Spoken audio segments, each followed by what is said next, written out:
Siciliani qui va en bloquer là, j'ai l'impression. Il est un peu bloqué, Siciliani qui en profite. Grosse bataille. Siciliani qui est toujours là dans les roues de Bastien Dubélé. Du coup, la sortie, il profite avec Siciliani. On va en ligne droite, il y a des voitures qui sont un peu préparées, ça se touche un petit peu, attention. Et Bastien qui va en profiter, droit devant, tu peux passer en ligne.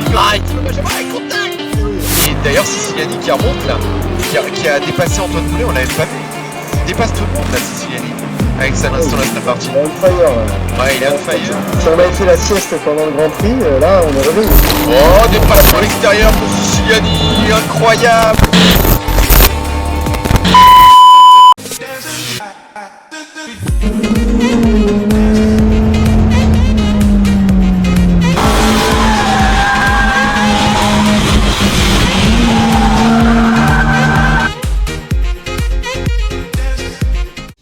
Bonjour à tous, j'espère que tout le monde va bien. Donc là c'est une petite vidéo, je vais vous montrer ce qui s'est passé pendant la course de dimanche dernier sur le circuit du Nürburgring en GT3. Donc on était 18 au départ, donc vous verrez dans la vidéo, je vous ai mis 1 ou 2 tours de qualification, je vous ai pas mis les 15 minutes. Parce que ça va faire encore une vidéo trop longue. En plus je vous ai mis la course entière en on-board de 25 minutes. Donc ça risque de faire des vidéos de 30-35 minutes. Avec les explications avant et après. Donc voilà. Ça va faire une vidéo trop longue. Donc je vous ai pas mis non plus les 20 minutes d'essai libre. Donc là on va partir sur 1 ou 2 tours de qualification. À bord de l'Aston Martin numéro 690. D'ailleurs vous verrez que c'est pas la même déco, donc celle-là je l'ai faite pour la course de dimanche prochain sur le circuit de Misano, donc en référence avec ma voiture de course que je pilote actuellement. Là je sais pas si on voit vraiment, mais normalement c'est gris. Donc ma voiture est grise et jaune, voilà, avec une touche de jaune sur les portes et sur le capot. Voilà, c'est exactement le même déco. Donc avec le numéro 690 du team Montbéliard. Voilà. Donc on se retrouve tout de suite après les qualifications pour la course. Allez, à tout de suite.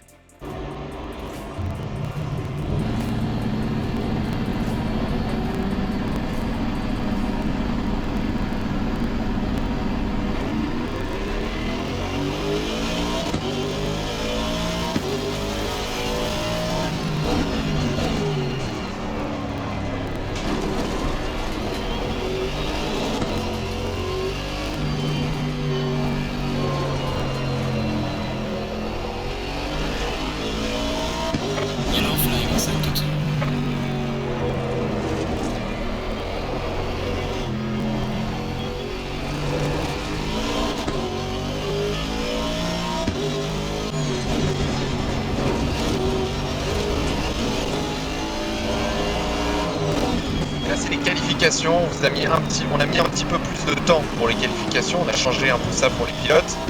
On a mis 15 minutes de qualification au lieu de 10. Le format a un tout petit peu changé et comme ça les pilotes sont plus à l'aise pour faire des bons tours en qualif, ils ont un peu plus de temps. Alors le circuit, on va un peu en parler, c'est le Nürburgring en Allemagne, c'est un circuit très technique, il y a des parties lentes et techniques, mais où il y a beaucoup de lignes droites, donc il y a des possibilités de doubler. Faut être très vigilant, surtout sur la partie technique, parce que la partie lente et technique est très compliquée. Et on a des parties rapides aussi, où là la voiture elle peut partir à tout moment dans le décor, donc il va falloir bien la contrôler. C'est un circuit qui est compliqué dans l'ensemble. On va voir comment les pilotes se débrouillent, mais ça risque de nous dévoiler des belles batailles, je pense.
quatrième, donc on a Barry Laro en premier, Pretin en deuxième, Thomas Cheval en troisième, Pierre Monmanet en quatrième position, Antoine Boulet cinquième, Fournier en sixième, Benjamin Fournier il me semble, Bastien Dumonet septième, Pernod 8e, Frolon 9e, Siciliani 10e, Coudera 11e, Loïc Saubin 12e, Julien Neveu 13e, Benjamin Mosson 14e, Jérémy Collignon 15e, Guillaume Argy 16e, Jérémy Brossard 17e et Patrick Coudera 18e.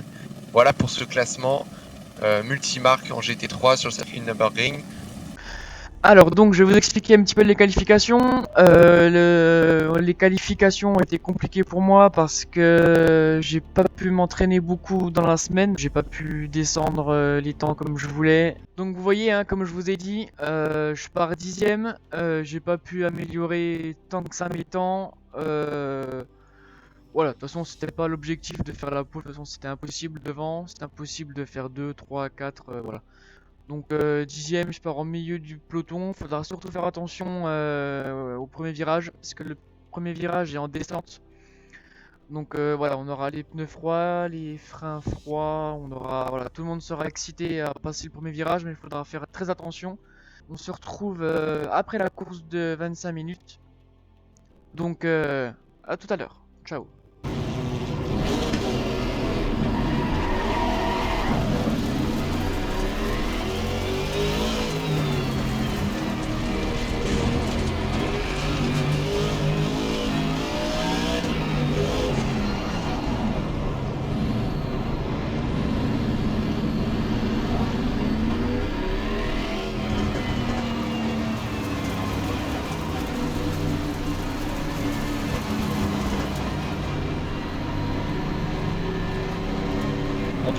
Le meilleur, les là, ok, je crois que c'est Bastien aussi,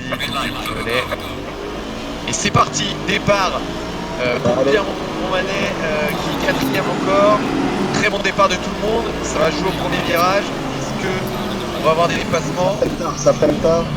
Oh, ça freine très tard là, Pierre, c'est un petit ça touche, contact. ça touche, ça touche. Ça touche, ok, c'est reparti. Qui est-ce qui a touché dans l'Audi? C'est Thomas Cheval, je crois, qui a touché Antoine Prétin. Et petit carnage derrière, là, j'ai l'impression. Barry Laro s'est vite sorti de trafic, là.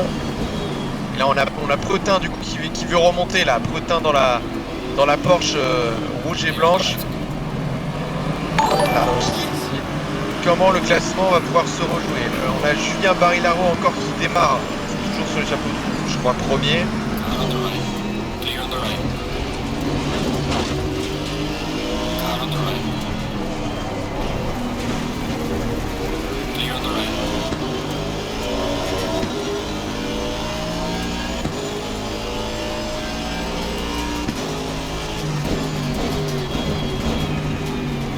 TV, je pense aussi. Très bon départ. Oh là, regarde, au milieu de peloton là, qu'est-ce qui se passe au milieu de peloton? Il y a de la bataille, je crois. Je crois qu'il y a de la bataille au milieu de peloton vers Benjamin Fournier. Ça se bat là, ouais, dans un virage très rapide. Bastien Dumonet qui est 10ème. Un départ pas super pour Bastien. El Fuego on fire. Fan club de Barry Laro. Il y a de la sortie là. Oh là là, il y a de la grosse sortie là. Qui est-ce qui a fait une grosse sortie? Oh, on l'a pas vu là, qu'est-ce qui se passe?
Pour la 5ème place, Pretin qui repasse sur le terrasse. Oh là là, ça va bien, la grosse bataille là. On voit que ça a touché, hein, on voit les marques. Ouais, exactement. Ça a bien touché Antoine Pretin qui attaque. Oh là là, ça passe. Belle manœuvre. Belle manœuvre d'Antoine Pretin. Je pense qu'il a l'écran pour remonter. Et oui, d'avoir touché au départ. C'est clair que là, il en veut. Il va peut-être faire que toucher Julien Neveu, mais Julien Neveu, du coup, très bonne opération encore. 4ème, Julien Neveu. Antoine Pretin, 5ème. Antoine Pretin, c'est pas le mec le plus chanceux au départ. Chaque fois, il s'est passé des choses au départ pour lui. Il y a une autre voiture bleue là. Alors, je crois que c'était Clément, mais au final, ça ne doit pas être Poudera qui est parti. Clément Poudera, ouais. Ah oui. C'était lui? Ouais, sur le premier virage. C'était lui, ouais, sur le premier virage, c'était lui. Bon, bah, il s'est bien repris alors. Et c'est Bastien Dumollet qu'on trouve qui a doublé Siciliani. Et il est 7ème. Il est en train d'essayer de doubler Clément Poudera. Et là, ça va être chaud pour lui. Parce que ah là là, il a mal optimisé sa sortie. Regardez Siciliani qui va en bloquer là, j'ai l'impression. Il est un peu bloqué, Siciliani qui en profite. Grosse bataille pour les deux. Et Bastien Dumollet, 7ème, qui passe. Clément Poudera dans l'herbe. Qui passe Bastien Dumollet qui a fait sa remontée là, qui passe 5ème, 6ème du coup, Bastien Dumollet. Super bataille là au milieu de peloton. À l'arrière, qu'est-ce qui pourrait se passer à l'arrière? Benjamin Fournier.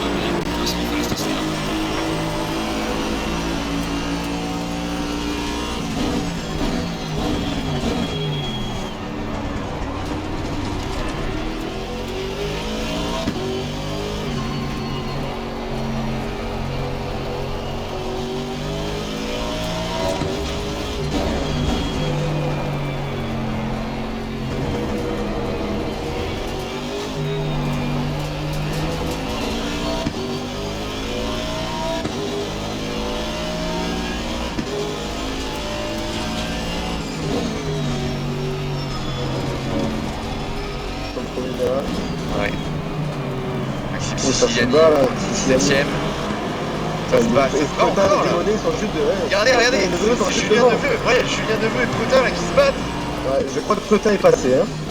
Et Pretin, de toute façon, on l'avait dit, Bastien Dumollet un peu large là sur le freinage. Est-ce qu'il va passer à l'extérieur? Ça serait chaud. Siciliani qui est toujours là hein, dans les roues de Bastien Dumollet. Et là pour le virage rapide, on peut peut-être passer en one-board là sur Bastien Dumollet si tu veux, Benjamin. Oh là là, ça passe là en virage rapide. Super dépassement de Siciliani. Il en a bien profité là que Bastien a freiné très tard. Et oh là là, Bastien qui peut passer, incroyable. Neveu défend bien devant parce qu'il s'est fait passer par Pretin. Ouais, on sait qu'en plus Julien il a pas trop le rythme ce week-end, donc il se débrouille vraiment bien là, Julien. Au niveau du classement, toujours premier Julien Barrellaro, est-ce qu'il est toujours en tête? Est-ce que tout se passe bien pour lui?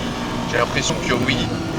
Thomas Cheval à 1 seconde 8, Pierre Manet à 2 secondes de Thomas Cheval. Et après on est sur ce peloton là qui essaie de se doubler, on peut enlever le classement, Benjamin. Là ça se bat pour Bastien Dumollet qui essaie de passer Julien Neveu qui a fait un petit peu large sur le virage. Et du coup la sortie il profite à Maxime Siciliani, on voit en ligne droite les voitures qui sont préparées, ça se touche un petit peu, attention. Et Bastien qui va en profiter, 3 secondes, tu peux passer en une ligne. Contact, c'était sûr. C'était...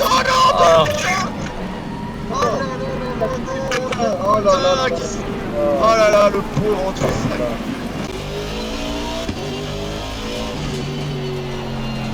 En 4ème place. Ils étaient 3 sur la même ligne. Et ouais, c'était sûr.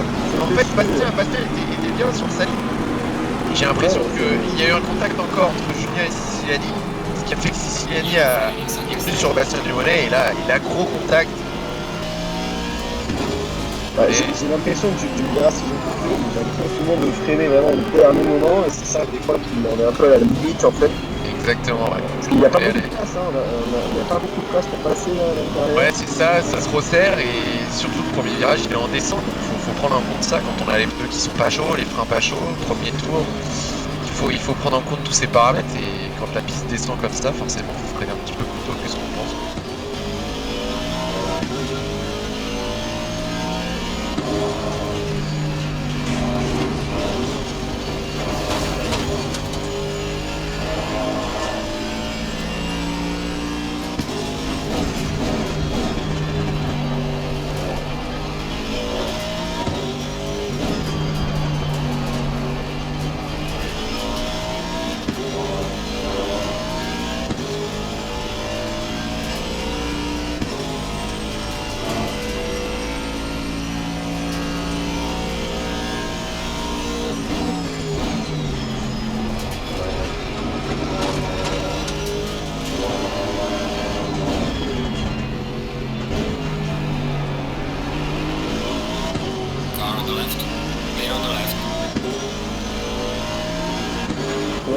Micro. Ah ouais, ça c'est pas mal la map. Benjamin, on peut passer sur le numéro 26, qui est Loïc Saubin. Je crois que c'est à bataille pour la 7ème place avec Maxime Siciliani. Derrière Antoine Boulet là aussi. Là. Et ouais, c'est bien ça. Et voilà, Siciliani qui est juste derrière. Loïc Saubin qui est juste derrière Antoine Boulet. Oui, ça joue là, en milieu de Belle peloton. opération, hein, 6ème place. Ouais, il a réussi à remonter parce que il a pris un départ un peu catastrophique, je crois. Je sais pas si Ouais, ça- il était 14ème, c'est Ouais. ça. Il est parti 14ème et là voilà, sa voiture elle est un petit peu endommagée je pense et il est 6ème. C'est Loïc Saubin, je crois qu'il y a une voiture à peu près neuve qui arrive à remonter. Loïc Saubin qui est parti dans les 12 premiers il me semble. Oh, ça passe, ça passe. C'est passé. Et ça s'est passé ouais. C'est Ah oui, passé. bonne Et passe, bonne passe, n'importe quoi freinage, il s'est passé quoi? Ah Bastien Dumoulin qui a arrêté, ah ouais. Abandon pour Bastien Dumoulin, ah non dommage. Et oui, qu'est-ce qui s'est Ouais, passé au freinage? On a vu, j'avoue que là Bastien a chaud, je pourrais pas trop dire, je vais faire analyser après, mais c'est passé Ouais, c'est vraiment c'est juste compliqué, là. hein. Regardez un petit peu. C'était dur à analyser, hein. Ils étaient trois sur la même ligne, on n'a pas pu ça à toucher vu qu'on est Ouais, tous je sur sais un pas de bord, quel freinage tu parles, Bastien. ça. Est-ce que tu parles du départ? Est-ce que tu parles du 3 de front? Ah oui, voilà, c'est ça. Ouais, c'est à 3 de France. Ah oui, oui, c'est toi qui a été percuté, évidemment. Ouais, 3 de front, c'était compliqué. Je crois que Siciliani s'est fait un petit peu. Touché par Neveu. Ouais, un petit peu touché par Neveu, peut-être. Et d'ailleurs, Siciliani qui remonte là, qui a dépassé Antoine Boulet, on l'avait pas vu. Il dépasse tout le monde là, Siciliani. Avec sa l'instant la partie. Il est on fire là. Ouais, il est on fire. Antoine Boulet qui. C'est un bon peloton là. Et ouais, premier virage, dégoûté. Ouais, désolé Bastien, c'est vrai que c'est.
Regardez en milieu de peloton, là, la 59. Qui Ah, c'est la ça se va, là. 59? Siciliani qui vient de doubler ça- Julien Neveu. Oh, là, Oh, ça là. c'est pas beaucoup, là. Antoine Prétin, Siciliani, Julien Neveu. Là, il va y avoir une belle bataille, là, pour le milieu de peloton.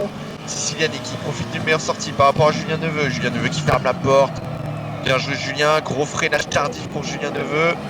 Oh, oh, oh. Est-ce que ça va Ah, passer? c'est bon, Oh là là, il va rester à l'intérieur. Ouais, très sage, au mieux. Non, mais par contre, tu vois, Julien, qui avait peur, qui nous disait qu'il s'était pas entraîné, il tient le rythme de Crottin, il tient le rythme des meilleurs. Oh, dépassement à l'extérieur pour Siciliani, incroyable! Très beau dépassement là, bravo, bravo Maxime Siciliani, super dépassement. Là franchement, ouais, Julien Neveu, oui, il tient le rythme quand même. Hein. Mais il arrive, je te dis, il a l'expérience de course, du coup il arrive à bien bloquer, il arrive à tenir bien sa position. Oh, contact sur Julien Neveu, qu'est-ce qui s'est passé?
Là les températures de piste qui augmentent, on est sur un 30 degrés de piste. Si tu mets en mode 4, voilà, en haut à droite vous pouvez voir les températures de piste. Tu vois, vous avez vu, on a commencé à 22 degrés de piste et là on est à 30 degrés en degrés de piste, ce qui a beaucoup augmenté. Plus les gens roulent, plus les degrés de piste augmentent, et plus les degrés de piste augmentent, plus le pneu a tendance un peu à saturer. Donc là les pilotes qui doivent faire part de leur talent de pilotage au maximum. C'est là que les pneus se dégradent le plus.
Une victoire maîtrisée. Hein, Ah ouais, maîtrisé de A à Z. Maîtrisée Bravo. de A à Z, hein.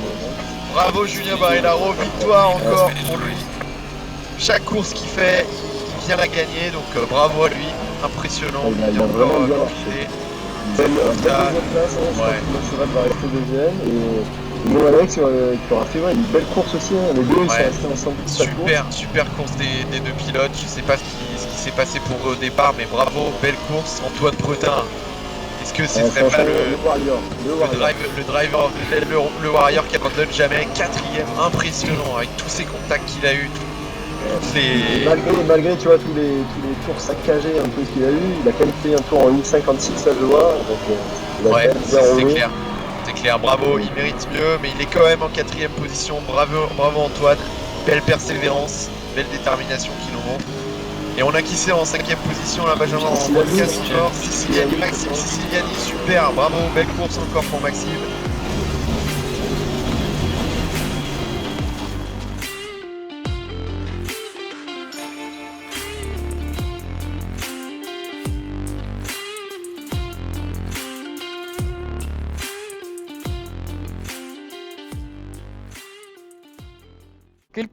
Quelle course, les amis. J'ai eu des problèmes de frein surtout, et de train avant. Donc voilà, combiner tout ça à la fin, ça me faisait une voiture un peu inconduisible, mais le but c'était de finir la course tranquillement, de finir sur la piste, de pas faire de bêtises. Beaucoup plus de monde sur la piste que le week-end dernier, donc forcément beaucoup plus de batailles, beaucoup plus de bagarres, beaucoup plus d'accidents malheureusement. Très compliqué, il est technique, il est rapide, il y a du lent et c'est très facile de faire des fautes. J'espère que ça vous a plu. Donc la semaine prochaine exactement pareil, il y aura une course dimanche sur le circuit de Misano en Italie en GT3, pareil avec les mêmes copains. Donc voilà les amis, on va se quitter là-dessus. Je vous mettrai en description la chaîne Twitch de Billbux pour retrouver la course en direct dimanche. Je vous mettrai sur Instagram l'heure exacte parce qu'on ne la connaît pas encore de la course. Donc n'hésitez pas à me suivre sur Instagram, je le mets ici, là, voilà. Je vous le mettrai ici, comme ça vous pouvez me suivre sur Instagram pour les sondages, pour les infos, pour les photos, pour tout ça. Et moi je vous dis à bientôt, merci pour tout, bye bye.